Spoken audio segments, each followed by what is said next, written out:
আল্লাহ তাবারক ওয়া তাআলা সূরা নিসার মধ্যে বলছেন, ও মহিলার দল, তোমরা সলেহা হয়ে যাও, তোমরা কানেতা হয়ে যাও এবং হিফাজত করনে ওয়ালি হয়ে যাও।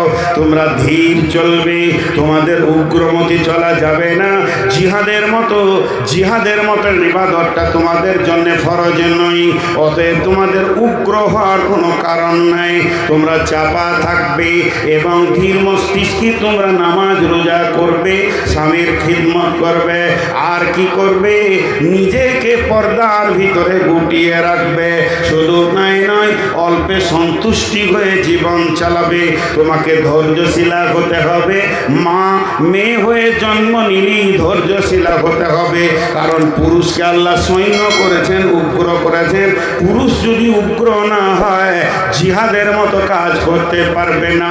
এর মেন্টালটা যদি চাপা পড়ে যায়, এর দ্বারা জিহাদের মতো আমল করা হবে না। আর তোমাকে ওটা করা হয়েছে।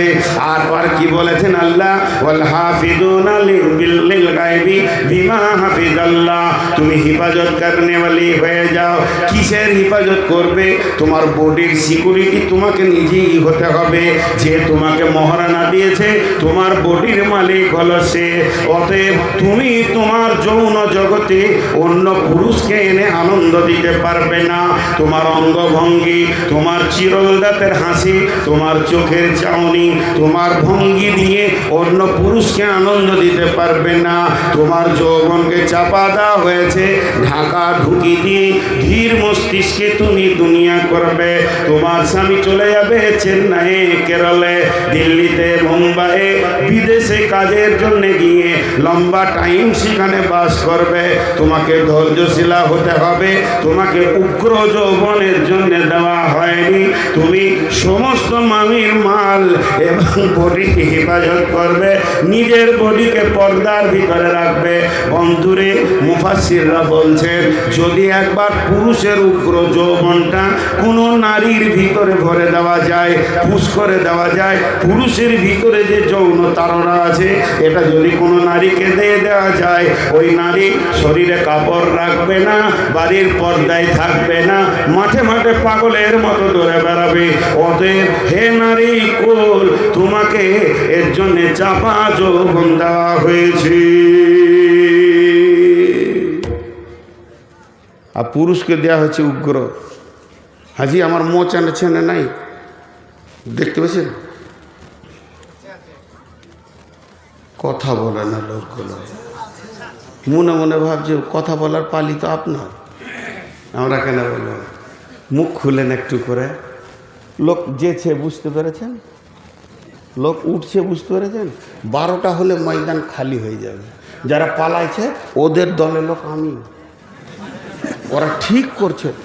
যে জালসাই গেছি আর পা দুটো ধরে কমিটিকে বলছি যে ভাই 12টার পর লোক থাকে না, আপনার জন্য থাকবে যে, আমি যেন ওদের বাপ হলাম, আমার জন্য থাকবে।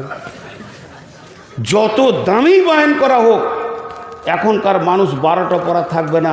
মানুষের শরীরকে পঙ্গু করে দেওয়া হয়েছে করোনা নামে ভাইরাসটা, ভ্যাকসিনটাতে সমস্ত মানুষকে পঙ্গু করে দিয়েছে, কমজোর করে দিয়েছে।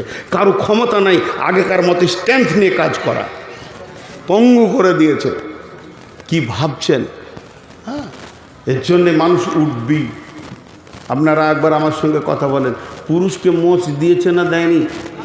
আর দাড়ি, এটা পুরুষের অলংকার, পুরুষের অলংকার। আর যার মোচ দাড়ি চেঁচে দেয়, বেল, দেখেছেন?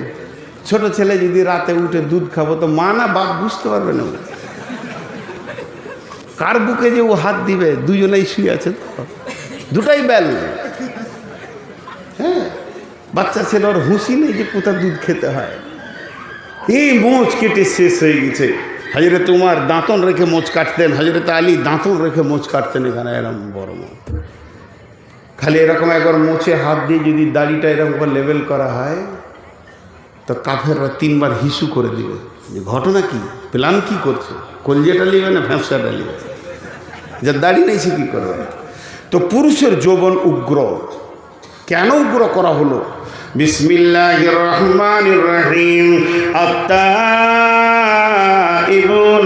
আবিদুনাল হাবিদুনাস সাইহুনার রাকিউনাস সাজিদুনাল আমিরুনা বিল মারুফি ওয়ান নাহুনা আনিল মুনকারি আমিরুনা বিল মারুফি ওয়ান নাহুনা আনিল মুনকারি আমিরুনা বিল মারুফি ওয়ান নাহুনা আনিল মুনকারি ওয়াল হাফিজুনা লিহুদুদিল্লাহি ওয়াল হাফিজুনা লিহুদুদিল্লাহি ওয়া বাশশিরিল মুমিনিন। পুরুষের দায়িত্ব হলো সৎ কাজের আদেশ করবে, অসৎ কাজের নিষেধ করবে। যেখানে কোরআনের আল্লাহর অবমাননা হবে ওই জায়গায় মজবুত হয়ে সে দাঁড়িয়ে যাবে, জান চলে যাবে। ইকাতিলুনা ফি সাবিলিল্লাহি ফায়াকতুলুনা ওয়া ইকতালুনা ওয়া'দান আলাইহি হাক্কান ফিত তাওরাতি ওয়াল ইনজিলি ওয়াল কুরআন। আমি আমার জিন্দেগি, আমার জীবন যৌবন আমি আল্লাহকে বিক্রি করে দিয়েছি। যদি আল্লাহর বিরুদ্ধে কেউ কথা বলে ওখানেই কতল হয়ে পড়ে যাব, আল্লাহর কাছে শহীদের দরজা পাবো, নচেত তার কলিজাটাকে বের করে নিব। আল্লাহ আমাকে গাজী ঘোষণা করবে। এর জন্য আমাকে আল্লাহ পৃথিবীতে পাঠিয়েছেন।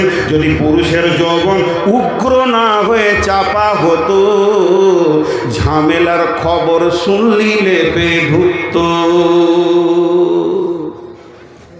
হ্যাঁ, কোনো ঝামেলা হলে যদি বাড়ির ভিতরে বাইরে হইচই হয়, তখন বেটা ছেলে বলবে কোন শালা, হ্যাঁ কোন শালা, ওকে একবার দেখি। ওর বউটা এসে কাপড় ধরে, তুমি দেও না জি। উগ্র যৌবন আর চাপা যৌবন কি, তুমি দেও না, তুমি থাকো, তুমি আর আমি থাকি, তাইলেই হলো আর কি, বাকি দুনিয়া চলে যাক। কিন্তু পুরুষ বলবে কে রে তুই কে? জি, একটা কারণ। আরেকটা কারণ আছে পুরুষের উগ্র যৌবন হওয়ার কারণে। কোনো সময় মৌলবীদেরকে রাখতে দেখেছেন? আরে কথা বলে না। আরে কোনো মৌলবীকে যদি না দেখেছেন তো আমাকে তো দেখেছেন রাগ করতে। এত বলো লোক হ্যাঁ না বলে না। আরে যার রাগ নাই সে হলো হিজড়ে, তাকে হিজড়ে গ্রুপে দিতে হবে। হ্যাঁ, রাগ থাকতে হবে। পুরুষের রাগ হলো অলংকার, রাগ পুরুষের অলংকার। এখন যদি আমি খুব রেগে যাই না, তো দু চারজন এসে বলবে আপনি মৌলবী সাহেব মানে রাগছেন কেন গো? কোনো কারণে ইমাম সাহেব মসজিদে রেগে গিয়েছে, তখন চারটা মুসলি পাশে এসে বলবে ফিস ফিস করে, এই মৌলবী মানুষ আপনাকে রাগ করতে হয় না। ও ও বেশি বুঝে। হ্যাঁ, মৌলবী রাগ করে না। কোন মৌলবী সাহেব বলেছে যে আমার বড় ছেলেটা অ্যাক্সিডেন্ট হয়ে হসপিটালে আছে, দোয়া করবেন। তা এক বুড়ি বলছে মৌলবীদেরও ছেলে হয়? অক্সালা হুসি নেই। মৌলবীরা কি করে এত বড় পাঞ্জাবিতে ছেলে তৈরি করছে আল্লাহ জানে। ওগুলো তো ফুল প্যান্ডালা করবে। ধারণাটা কেমন? স্বয়ং রসুলের ছেলে ছিল, রসুল জামাই ছিলেন, রসুল শ্বশুর ছিলেন, রসুল বাপ ছিলেন, রসুল নানা ছিলেন, আর এই ভাবছে যে মৌলবীদের ছেলে কেন হবে? আজীব ব্যাপার আর কি। মানে মৌলবী মানে তুমি হিজড়ে হয়ে যাও। মতোয়াল্লিকে ধরে থাপ্পড় মারতে হবে যদি দাড়ি চাচা মতোয়াল্লি হয় আর সুদখোর মতোয়াল্লি হয় মসজিদের, তবেই তো সে ইমাম। তাছাড়া ইমাম আবার কে? মসজিদের সেক্রেটারি যদি সুদখোর হয়, মারো ওর মুখে লাত দিয়ে মসজিদ থেকে গড়িয়ে ফেলে দাও। আল্লাহ রুজি দেনওয়ালা আছে। এই যদি না থাকে, এখন একটা জিনিস বলি, বিনা উজুতে নামাজ হবে? জোরে বলেন, উজুটা কি নামাজ? উজুটা নামাজ নয়, কিন্তু বিনা উজুতে নামাজ। তেমনি একটা ফরজ আমল আছে যার নাম হচ্ছে জিহাদ। বিনা রাগে জিহাদ। এই যে বেলডাঙ্গায় ঘটনা ঘটেছে, রাগ লাগছে কি লাগছে না? কার কার রাগ লাগেনি হাত তুলেন।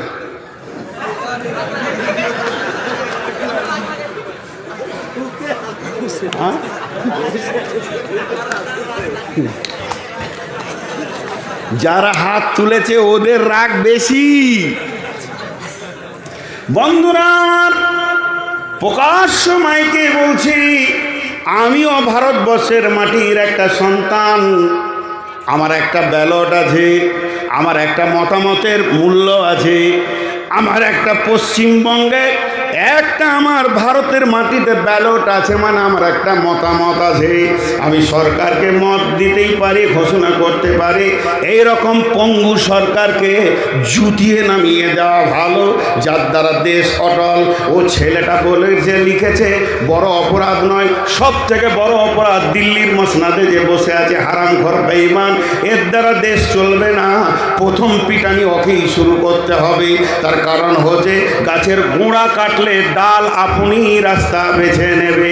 অতএব বন্ধু, আল্লাহর বিরুদ্ধে কথা বলেছেন, রসুলের বিরুদ্ধে যারা কথা বলেছে তাদের ইতিহাসটা শুনেলেন।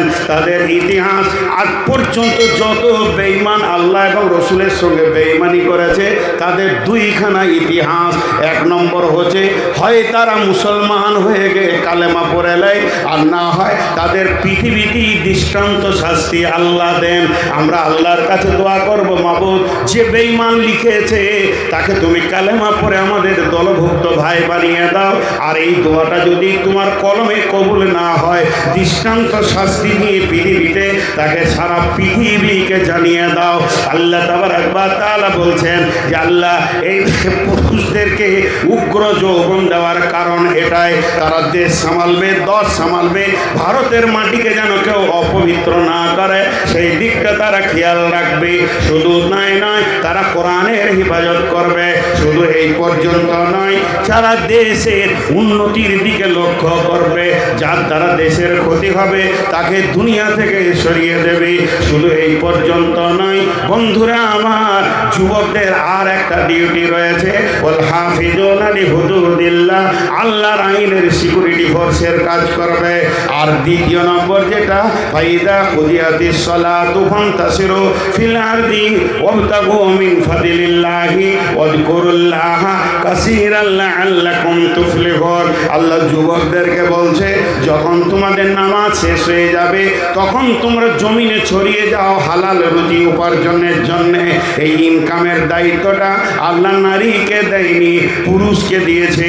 তাহলে পুরুষের যদি উগ্র যৌবন না হয়, তাড়াতাড়ি যদি যৌবন জগৎ থেকে বেরোতে না পারে, যৌবনটা যদি তাড়াতাড়ি শেষ না হয়, তার দ্বারা দোকান চলবে না, তার দ্বারা ব্যবসা বাণিজ্য চলবে না। রাত্রি 12টায় লেপে ঢুকবে, বেলা 1:30টায় সে বিছানা থেকে বের হবে। চাপা যৌবন হলে দোকান বন্ধ থাকবে, রেল চলবে না, বাস চলবে না, ট্রাক চলবে না, বিশ্বটা অন্ধকার হয়ে যাবে। আল্লাহ যুবককে, পুরুষকে উগ্র যৌবন দিয়েছে। যখন কাজ করার চট করে নিয়ে সেখান থেকে তুমি শৈলের মতো বের হয়ে যাও, তোমার মাথাতে অনেকগুলো দায়িত্ব চাপানো আছে। বুঝতে পেরেছেন? আরে বুঝতে পারছেন? হ্যাঁ, তো এই পুরুষের মেন দায়িত্ব, হাজি ভাই এই রুমালটা আমার ময়লা হয়েছে, জামাটা ময়লা হয়েছে, তো এটাকে কাচতে যখন যাবে তো উদ্দেশ্য কি? সাবানটা কিনেছে কেন? সাবান কিনেছে, সময় দিচ্ছে, দুটো জিনিস ওকে লাগছে, দিয়ে নদীর ধারে বসে বা কলে বা বাথরুমে বসে কাপড় সাফ করছে, সময় দিচ্ছে, সাবান দিচ্ছে, উদ্দেশ্য কি? কাপড়টা সাফ হয়ে যাক। কিন্তু বিনা উদ্দেশ্যে দুটো জায়গা সাফ হবে, ওর হাত দুটো সাফ হবে কি হবে না? ওটা উদ্দেশ্য থাকে। আর যে পাথরে মারছে, পাথরটা সাফ করতে কিছু, ওটা অটোমেটিক হয়ে যাবে। তো পুরুষের ছেলে অটোমেটিক হবে, ওই দিকটা চিন্তা করতে হবে না। ওর উদ্দেশ্য হবে ব্যবসা বাণিজ্য করব, দেশকে রক্ষা করব, এই দিকে সে চিন্তা চেতনায় থাকবে, ওটা অটোমেটিক হবে। এর জন্যে এদেরকে উগ্র যৌবনে পাঠানো হয়েছে। কটা বলা হলো? 5টার মধ্যে কটা বলা হলো কি জানি। হ্যাঁ, কি অবস্থা চলছে দেখেন। গাড়ির ড্রাইভার সেই জানে না যে কোথা চললো গাড়ি। একটা হলো জামানি আল্লাহর নিয়ামত। এবার নারী পুরুষ উভয় যৌবনওয়ালাকে একটা সুসংবাদ দিয়ে দিই। বিসমিল্লাহির রহমানির রহিম। وعن أبي هريرة رضي الله تعالى عنه قال قال رسول الله صلى الله عليه وسلم 7 يظلهم الله في ظله يوم لا ظل إلا ظله إمام عادل شاب نشأ في عبادة الله। ও যুবকের দল আর ও নারী যুবতীর দল, ওরে আমার যুবতী বেটি বৌমা বোন যারা রয়েছেন কান করে শোনেন, এবং যারা আমরা যুবক এখনো তরঙ্গ আমাদের মধ্যে বিদ্যমান রয়েছে। আমার নবী বলেছেন, যদি যৌবনকালটা নারী আর পুরুষ আল্লাহর দেওয়া ফরমানের ওপরে শেষ করে দিতে পারে, আল্লাহর হুকুমের ওপরে যৌবনকালটাকে যদি অতিবাহিত করে দিতে পারে, কঠিন কিয়ামতের দিনে যখন কোনো ছায়া থাকবে না, ওই যুবক যুবতীর জন্যে আল্লাহর রহমতের ছায়াতে জায়গা হবে। কত বড় ফেসিলিটি! কে বলছে 13টা 14? কত রকম খরিদ্দার নিয়ে আজকে বসেছি গো। ও মনে মনে বলছে যে এই ছেলে মাইক পেলে ছাড়তে চায় না। জি, নাম্বার 2, সেহাতাকা কাবলা সুকুমিকা। সেহাতাকা কাবলা সুকুমিকা। বিশ্বনবী বলছেন, উম্মত রে, তুমি জীবনে একবার সুস্থ শরীর পাবে, ঘুরিয়ে যৌবনকাল, কিন্তু যেদিন তোমাকে রোগে ধরে নেবে, বার্ধক্য রোগ আছে, প্যারালাইসিস আছে, হাই প্রেশার আছে, লো প্রেশার আছে, ডায়াবেটিস আছে, সুগার আছে, যে কোনো একটা রোগ তোমাকে মরার আগে আক্রমণ করবে। সেই আক্রমণের আগে যৌবনকালটাকে নিয়ামত মনে করো, সুস্থ শরীরকে নিয়ামত মনে করো। সুস্থ শরীর যতদিন আছে তুমি আল্লাহর নিয়ামতে ডুবে আছো। যেদিন তোমাকে রোগে ধরবে, সুস্থ দিন হাত ছাড়া হয়ে গেলে আর তুমি এই রকম সুস্থতা বোধ করবে না। মেডিকেল ডিপার্টমেন্ট কি বলছে ডাক্তাররা? 47 বয়স যেই পার হয়ে যাবে, একটা ব্যাগ আসবে তোমার কাছে, সবারই আসবে।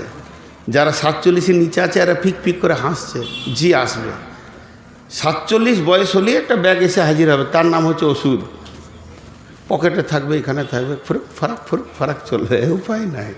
আমাকে দিয়ে দিয়েছে, 48 বছর বয়সেই দিয়েছে, ব্যাগ নিয়ে ঘুরে বেড়াচ্ছি। এখন সুগারকে পেয়েছি আমি মনে হয় 43 বছর বয়সে, এখন 53 চলছে, তার মানে 10 বছর চলছে রানি। এটা একটা আল্লাহর নিয়ামত, কিন্তু তারপরেও বলে দিচ্ছি, রোগ আল্লাহর নিয়ামত। কেউ যদি আল্লাহর উপরে সবর করে ধৈর্য ধরে নিতে পারে, আল্লাহর বিরুদ্ধে কথা না বলে, কিয়ামতের মাঠে স্টেজ করে তাদেরকে প্রাইজ দেওয়া হবে। তখন সুস্থ লোকেরা এসে বলবে, আল্লাহ আমাদেরকে পৃথিবীতে যদি কাঁচি করে কাটতেন তারপরেও করতাম না। এটা একটা নিয়ামত, চুপ করে ধরে নিতে হবে। তারপরেও আল্লাহ রসুল বলছে তোমার সুস্থ শরীর নিয়ামত। সুস্থ অবস্থায় 5 ওয়াক্তের নামাজে মসজিদ গেছো, ঝড়ে গেছো, বৃষ্টিতে গেছো, বাদলে গেছো, শীতে গেছো, গ্রীষ্মে গেছো, আর যখনই তোমাকে রোগে ধরেছে 5 ওয়াক্ত মসজিদে যেতে পারছো না, সুস্থ অবস্থায় উজু করেছো, এখন তায়াম্মুম করছো, আগে দাঁড়িয়ে নামাজ পড়েছো, এখন বসে পড়ছো, ইশারায় পড়ছো। যৌবনকালে সুস্থ যতদিন আমাকে আমার রব রেখেছেন, ঠিক মতো যদি মসজিদে হাজিরি দেওয়া হয়, বার্ধক্যে যদি বাড়িতে বিছানায় শুয়ে তায়াম্মুম করে ইশারায় নামাজ পড়া হয়, তারপরও আমার রব যৌবনের মেজারমেন্ট করে আমাকে নেকি দান করবেন। এর জন্য নবীজি বলছেন, সুস্থ জীবন একটা নিয়ামত রোগা হয়ে যাওয়ার আগে। 3 নম্বরে নবীজি বলছেন, ফারাগাকা কাবলা সুগলিকা।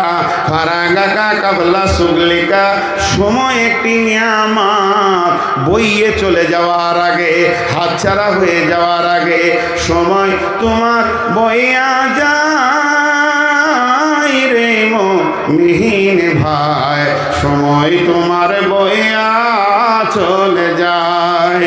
এই দুনিয়ার ফেরে বেতে পড়ে লইলে গাফিলতে, যাইবার তোমার কি হুঁশ নাই রে মুমিন ভাই, সময় তোমার বইয়া চলে যায়। সময় একটা এমন জিনিস, আপনি ঘুমাবেন, আমি ঘুমাবো, আপনি আড্ডা দেবেন, আমি আড্ডা দেব, বাস দাঁড়িয়ে যাবে 10 মিনিট, আর ট্রেন দাঁড়িয়ে যাবে আধ ঘন্টা, প্লেন দাঁড়াবে, দিন রাতের ভিতরে সকলের রেস্ট আছে, সকলে দাঁড়ায়, সবাই যেন একটু সময় নেয়। কিন্তু সময় এমন একটা জিনিস, ও বইতি আছে, সময় কোনোদিন দাঁড়াবে না। বিশ্বনবী বলছেন, যে সময়টা তোমার হাতছাড়া হয়ে গেছে, এই সময়টা তুমি দ্বিতীয়বার ফিরিয়ে আনতে পারবে না। আল্লাহ তাবারক ওয়া তাআলা সময়ের কত গুরুত্ব দিয়েছেন। আল্লাহ তাবারক ওয়া তাআলা নিজে সময়ের কসম খেয়েছেন এবং কোরআনের ভিতরে সময়কে কেন্দ্র করে তিনখানা সূরা নাজিল করেছেন। একটা হলো সূরা দোহা, একটা হলো সূরা ফাজর, একটা হলো সূরা আসর, একটা দিনের শেষে সূরা, একটা রাতের শেষে সূরা। এবং আল্লাহ চারটা, তিনটি, দুইটি কসম খেয়েছেন এবং সময়ের গুরুত্বকে বোঝাতে চেয়েছেন। সময় হলো পৃথিবীর অদ্বিতীয় নিয়ামত, যে সেকেন্ডটা এক্ষুনি আপনার দ্বারা হাত ছাড়া হয়ে যাচ্ছে। আজকে 23 তারিখ, আপনার কিনা 23 তারিখ শনিবার দিবাগত রাত্রি হয়ে গেল, এখন 11:46 হয়ে গেল, 45টা মাত্র 1 মিনিট আগে চলে গেছে। এটা কিয়ামত পর্যন্ত ফিরে আনার ক্ষমতা নাই।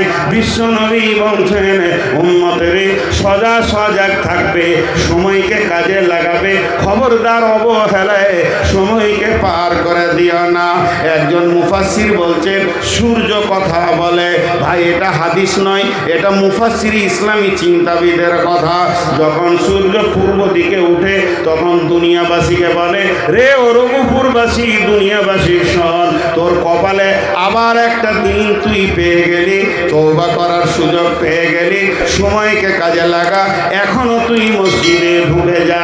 যখন সূর্য পশ্চিম দিকে অস্তমিত হয় বিশ্ববাসীকে ডাক দিয়ে বলে, হতভাগার দল, যেমন থিলি তেমন থেকে গেলি, তোর জীবনে একটা দিন তুই কবরের দিকে আগিয়ে গেলি, তোর কাছ থেকে একটা দিনের সময় শেষ হয়ে গেল, তোর কবর যত দূরে আছে তুই একটা দিনের রাস্তা আগিয়ে গেলি। সূর্য ডুবে গেছে, না জানি সকালে তুই বিছান থেকে উঠবি কিনা, তবে রাত্রি পেয়ে গেছিস, নির্জনে মাবুদের কাছে কেঁদেলে, এখনো পর্যন্ত সময়কে কাজে লাগা, চরিত্রকে তুই ঘুরিয়ে নে। সূর্য দিনে 2 বার মানুষকে চিৎকার মেরে ওসিয়ত করে। বন্ধুরা আমার, বিশ্বনবী বলছেন ফারাগাকা কাবলা সুগলিকা, সময়কে বড় নিয়ামত মনে করে নাও হাতছাড়া হয়ে যাওয়ার আগে।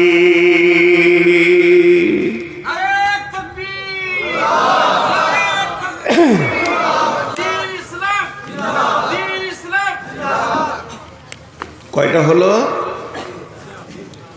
3টে হলো। যৌবন নিয়ামত বার্ধক্যের আগে, সুস্থ শরীর নিয়ামত রোগা হওয়ার আগে, আর সময় হলো নিয়ামত হাতছাড়া হয়ে যাওয়ার আগে। নাম্বার 4, কেউ উঠবেন না। 4 নম্বরটা বলে লোক বেশি উঠে, মনে মনে করে কালেকশন করবে।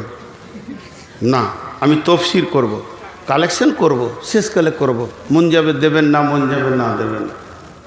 হ্যাঁ, আর জালসা কমিটি আমাকে একটা কথা খুব ভালো বলে, আপনাকে কালেকশন করতে হবে না।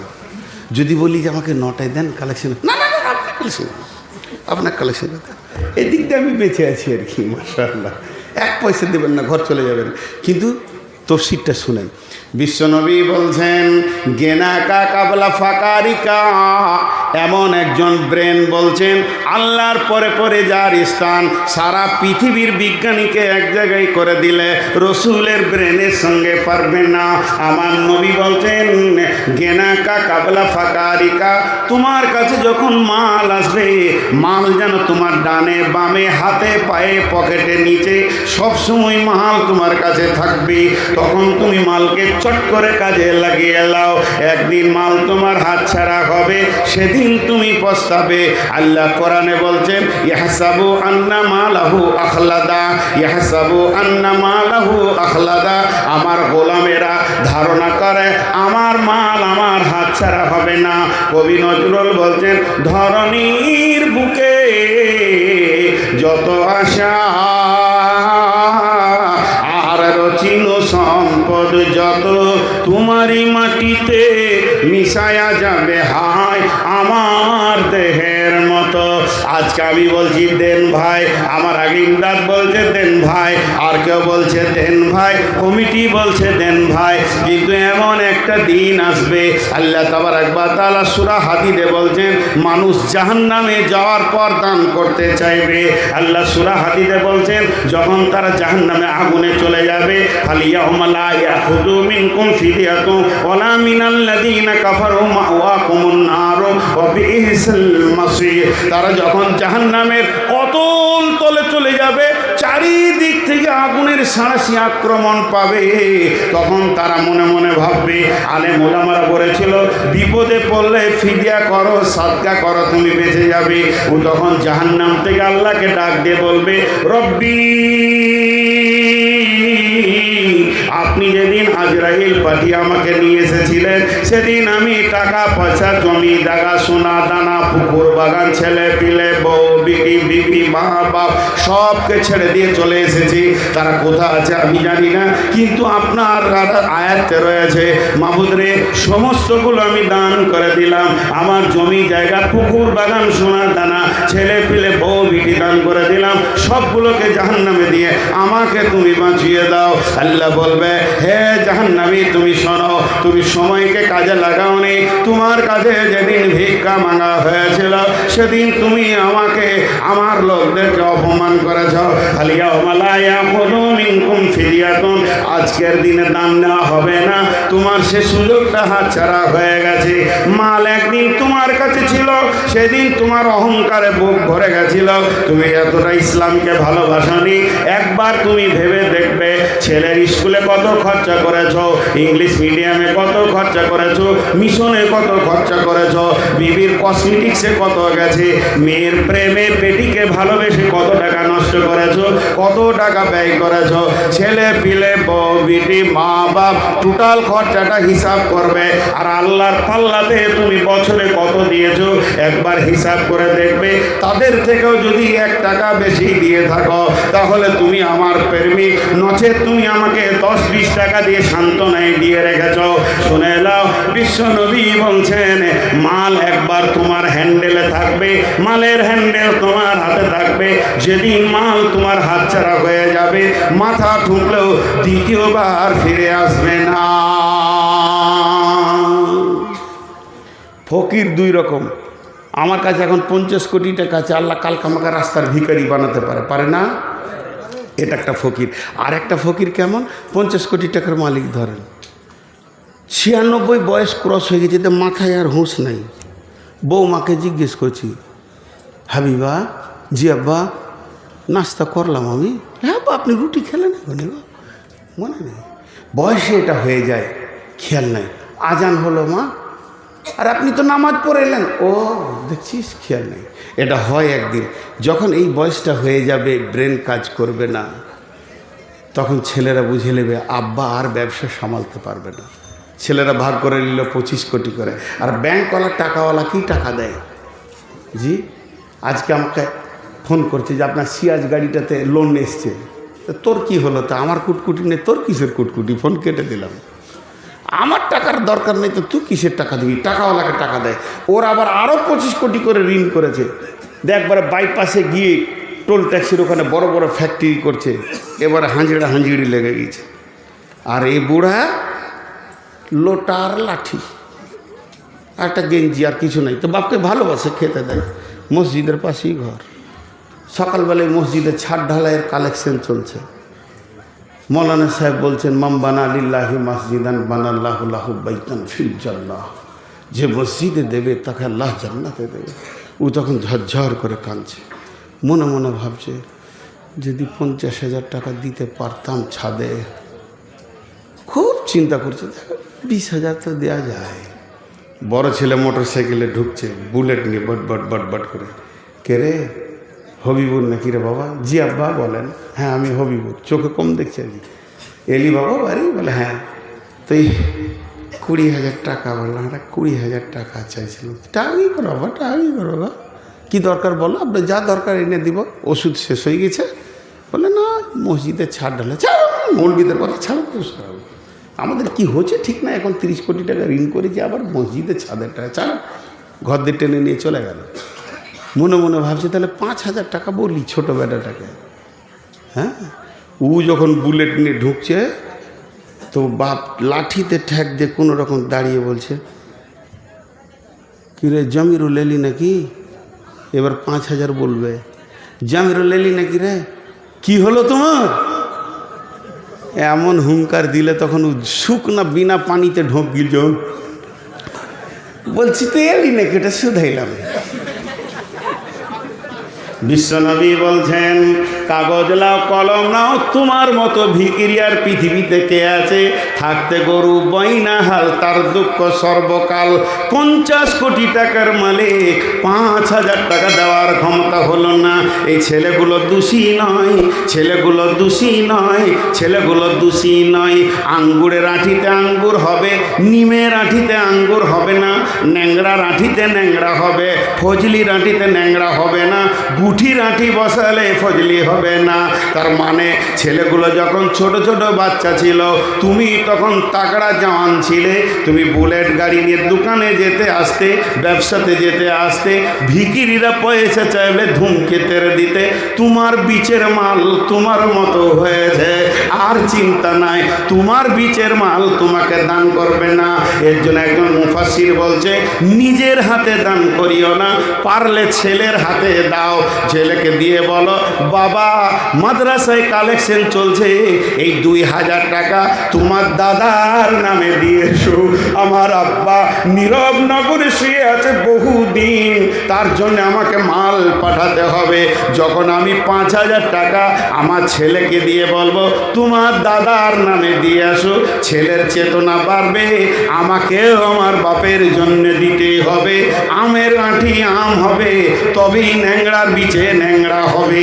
ওই ছেলে তুমি মরে গেলে তোমার পুতার হাতে 20,000 টাকা দিয়ে বলবে, যাও হেড মৌলানাকে টাকাটা দাও গা, আর বলো গা আমার দাদার নামে দান করলাম। সিলসিলা জারি হয়ে যাবে। বিশ্বনবী বলছেন, ও মালদারেরা শুনে নাও, এটা রবিগির মাথা, রসুলের মাথা, রসুলের চিন্তা, রসুলের চেতনা পৃথিবীর কেউ কেটে দিতে পারবে না। আল্লাহর নবী বলছেন, মাল যখন তোমার হাতে আছে, তুমি যখন হৃষ্টপুষ্ট, তখন তুমি মালকে কাজে লাগিয়ে নাও। যেদিন তুমি ফকির হবে, মাথা ঠুকে মরে যাবে, দ্বিতীয় চান্স আর পাবে না।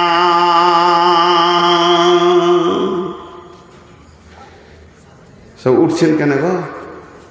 এখনো তো 2 মিনিট আছে। 23 তারিখটা এখনো 2 মিনিট আছে। 24 তারিখে আমার জালসা আছে হরিশ্চন্দ্রপুর টালবাঙ্গোড়া মাদ্রাসা, আগামীকাল। 25 তারিখে আমার জালসা আছে জাফরহাট ঠাকুরগাঁও বাংলাদেশ, ওখান থেকেই ঢুকবো। ওই জন্য আজকে বাড়ি যাব, বাড়ি গিয়ে গাড়ি টাড়ি রেখে এবার কাল ট্রেনে যাব বাংলাদেশ। তো একটা কথা আপনাদের সামনে বলে যাচ্ছি, মাল হাত ছাড়া হয়ে গেলে, এগুলো সব রসুলের কথা, কি দামি এগুলো। সোনার অক্ষর দিয়ে যদি লিখে দেন হিরে খচিত, তারপরও এর মূল্য দিতে পারবেন না। কটা বলা হলো? 4টা। যৌবন নিয়ামত, বার্ধক্যের আগে সুস্থ শরীর নিয়ামত, মানে সুস্থ শরীর নিয়ামত, রোগা হওয়ার আগে, সময় নিয়ামত হাতছাড়া হয়ে যাওয়ার আগে, মাল নিয়ামত আপনার ফকির হওয়ার আগে।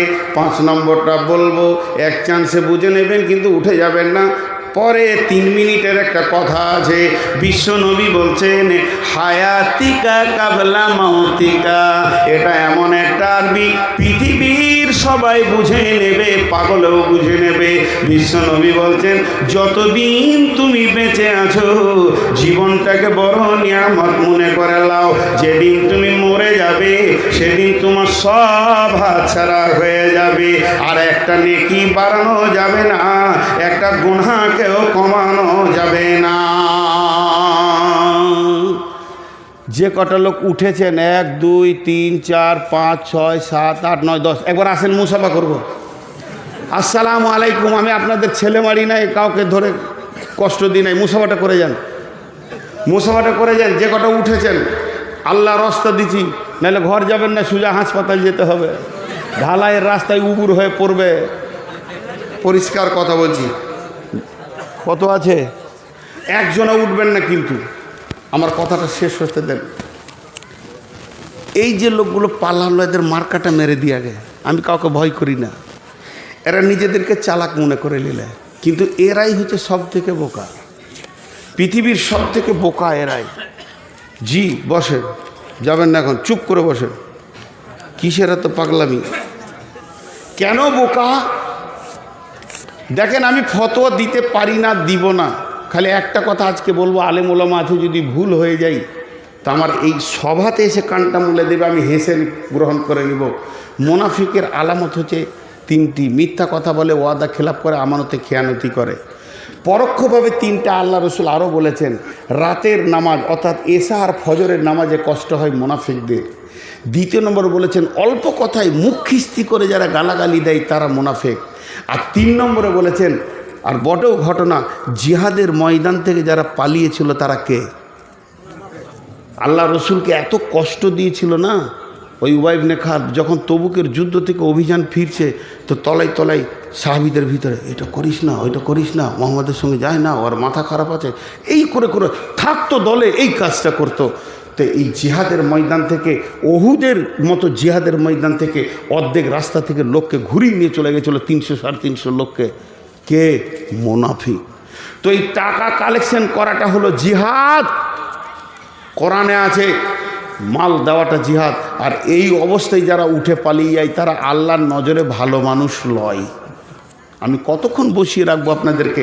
আর 5-7 মিনিট টাকা দিচ্ছেন, ভালো কথা, চুপ করে বসেন, এখন যেতে দিব না। হ্যাঁ, আপনি ভাবছেন যে টাকা দিয়ে দিলাম যে আমার ছুটি হয়ে গেল, চলবে না।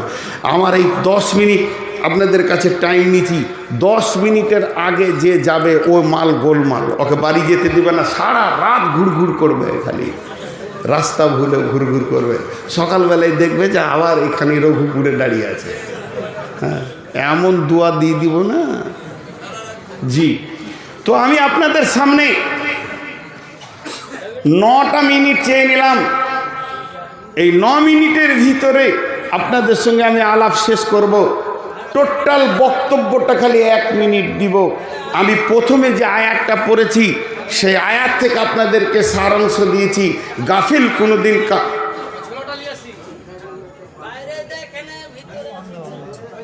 ও চিল্লাইছে কেন? তো অন্ধ আছে তা না, মাইকটা দুও। আরে অন্ধ আছে তো চিল্লাবে কেন? আস্তে করে বলুক, তো ফোনেই বলুক। তো আমি টোটাল বক্তব্যটা 30 সেকেন্ডে গুটিয়ে দিচ্ছি। আল্লাহর আয়াত বলেছে তোরা গাফেল হোস না, গাফেল হলে পশুর থেকে নিচে চলে যাবি, তোদের সর্বস্ব শেষ হয়ে যাবে, জাহান্নামের জ্বালানি হয়ে যাবি। আর বিশ্বনবী বলছে গাফেল কোনোদিন সাকসেস হতে পারে না। তবে তোমাদেরকে আমি 5টা ওসিয়ত করছি, সব সময় সচেতন থাকবে, তাহলে এগুলো কাজে লাগাতে পারবে। 1 নম্বর হলো তোমাদের যৌবন নিয়ামত বার্ধক্যের আগে, 2 নম্বর সময় নিয়ামত চলে যাওয়ার আগে, সুস্থ শরীর নিয়ামত, রোগা হওয়ার আগে, মাল নিয়ামত, হাতছাড়া হয়ে যাওয়ার আগে, ফকির হওয়ার আগে, হায়াতে জিন্দেগি নিয়ামত, মরে যাওয়ার আগে। ভাই, আজকের বক্তব্য শেষ। আপনারা ঘড়ি দেখেন, আমি ঘড়ি দেখছি। 8 মিনিটকে 9 মিনিট করব না। কোনো আল্লাহর গোলাম আছেন যে একটা 5,000-10,000 টাকা দেবেন? আমি 8 মিনিট কথা দিয়েছি, 9 মিনিট করব না। আর আপনাদেরকেও 8 মিনিটের আগে উঠতে দিব না। চলে যাবেন সেটা আমার কথা নয়, আমার বাইরের কথা। কিন্তু যেন না, যদি বসে থাকেন 1 টাকাও না দেন তো আল্লাহ রাজি হবেন। এরপরে যারা টাকা দেবেন তারা উঠবেন। কত আছে? 6,000। এর কোন ধরনের হিসাব? 5,000 হবে, 1,000 ঘুরে নাও, তাহলে 10,000 দাও। হ্যাঁ, কত? আর 4,000 দিয়ে দাও বাবা। আচ্ছা ঠিক আছে। আর 100-200 টাকাও নাই দাও। আচ্ছা ভাই, আর কেউ আছেন? 6,000 টাকা দিয়েছেন। দুর্গমগিরি কান্তর মরু দুস্তুর পারাবার লঙ্ঘিতে হবে রাত্রিতে, যাত্রীরা হুঁশিয়ার, ভুলিতেছে জল দুলিতেছে তরি, ভুলিতেছে মাঝি পথ, কে আছো নওজোয়ান হও আগোয়ান, হাঁকিছে ভবিষ্যৎ। আজকে ভারতবর্ষে মুসলমানদের ওপরে যে পীড়ন চলছে, মুসলমানদের প্রথম কাজ হবে আল্লাহকে রাজি করা, তারপরে বেঈমানরা শেষ হয়ে যাবে। জেনে নেন ইনশাআল্লাহ এই ভারতবর্ষের মাটিতে আমাদের কেউ কিছু করে নিতে পারবে না। যেটা করছে সেটা ওরা নিজেদের আইডিয়াটা দেখছে যে কি করে, ওরা শেষ করে দিব। বলেন আল্লাহর বান্দা বলেন। 6,000 দিয়েছে এখানে। আর কেউ আছেন? 5,000, 6,000, 10,000, 1,000, 2,000, যার যেমন আছে। ভাই আমার, আপনি 20,000 টাকা দেবেন তা আমি বলবো না। 1,000 দেন, এখন দেন, পরে দেন, ফোনপেতে দেন। মাদ্রাসা এটা একটা রসুলের ঘর। আল মসজিদ ও বাইতুল্লাহ ওয়াল মাদ্রাসা তো বাইতি, মসজিদ হচ্ছে আল্লাহর ঘর আর মাদ্রাসা হচ্ছে রসুলের ঘর। এই মাদ্রাসা শিক্ষার জায়গা। আমি এতক্ষণ আপনাদের সামনে বকলাম, ওই মাদ্রাসা থেকেই পড়াশোনা করে বকেছি। এটা আমি কোনো ভার্সিটি কলেজ থেকে আনিনি। বিধায় আপনারা আল্লাহর গোলাম একবার কোরআনের খিদমতে, রসুলের হাদিসের খিদমতে একবার হাতটা বাড়ান। বলেন 5,000 4,000 দেনেওয়ালা, 2,000 1,000 দেনেওয়ালা কে আছেন?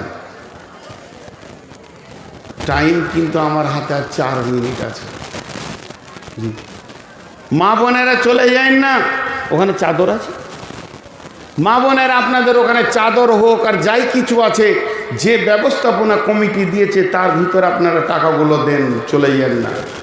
মা বোনেরা আমার, সোনামানিকেরা, টাকাগুলো দেন, তারপরে যাবেন। পুরুষেরা উঠেনি আর উঠবেন ইনশাআল্লাহ। আর 4 মিনিট আছে। জি ভাই, তো এই এক কাজ করেন, চাদর পাঠিয়ে দেন 2-3টে।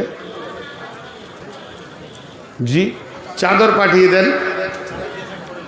আর না হয় একজন মহিলা নাকের দিয়েছেন। আচ্ছা, এক কাজ করেন, এই টেবিলটা, ওই টেবিলটা এখানে নামিয়ে দেন। ওই টেবিলটা এই নামিয়ে দাও তো, ওইখানে দাও, ক্যামেরাটার ওই পারে দাও। জি, টেবিলটা নামিয়ে দেন। ভাই, আপনাদের কাছে আমার আবদার, যতগুলি লোক বসে আছেন, এ দেখেন একটা নাকের দিয়েছে, নামিয়ে দিলাম, খেয়াল রাখবেন। যতগুলি লোক বসে আছেন, এই টেবিলে হাতটা না রেখে যাবেন না। মাশাআল্লাহ, কত আছে? 1,000। মাশাআল্লাহ, উঠিয়েন না, এখন উঠিয়েন না, আমি উঠতে বলিনি তো। যা এ তো কোন ধরনের কাজ হলো? ওখানে রাখো। উঠিয়েন না ভাই, আল্লাহর রাস্তে বলছি, উঠিয়েন না। আপনাদের হাতগুলো ধরছি, উঠিয়েন না ভাই, উঠিয়েন না, যেন না। আপনাদের কাছে হাত জোর করে বলছি, আপনারা যেন না। মাত্র 2-3টে মিনিটের জন্য কেন আল্লাহর খাতাতে বদনামটা নেবেন? এত সহজ মনে করিয়েন না। আর জি, টেবিলে হাত